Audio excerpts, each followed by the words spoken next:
అండి, ఎలా ఉన్నారు అందరూ? ఈ రోజు నేను జ్యూసీగా చికెన్ ఫ్రై చేస్తున్నాను. చాలా టేస్టీగా ఉంటుంది. ప్రాసెస్లోకి వెళ్ళిపోదాము.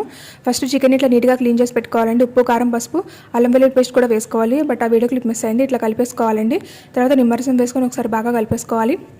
తర్వాత కొంచెం సేపు మూత పెట్టి రెస్ట్ ఇవ్వాలండి. ఇదిగో ఇట్లా ఒక కడాయి తీసుకొని అందులో ఆయిల్ యాడ్ చేసుకొని ఒక్కొక్క పీసెస్ని యాడ్ చేసుకోవాలండి.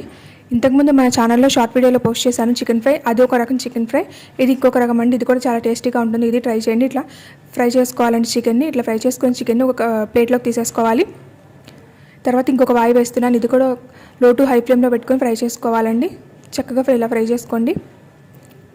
ఇది కూడా ఒక ప్లేట్లోకి తీసేసుకున్నాము. తర్వాత అదే ఆయిల్లో ఒక ఆనియన్ ఇట్లా కట్ చేసుకుని వేసుకోవాలండి. తర్వాత టమాటా, కరివేపాకు, తర్వాత చికెన్ కూడా వేసుకొని ఇట్లా బాగా ఫ్రై చేసుకోవాలండి. తర్వాత కొంచెం గరం మసాలా యాడ్ చేసుకోవాలి. తర్వాత పచ్చిమిర్చి వేసి ఒకసారి బాగా కలిపేసుకోవాలండి. హై ఫ్లేమ్లో టాస్ చేసుకోండి. అంతే అండి. తర్వాత కొంచెం కొత్తిమీర వేసుకొని చికెన్ ఫ్రై రెడీ అయిపోయింది. చాలా టేస్టీగా ఉంటుంది. ఒకసారి ట్రై చేయండి. Bye bye.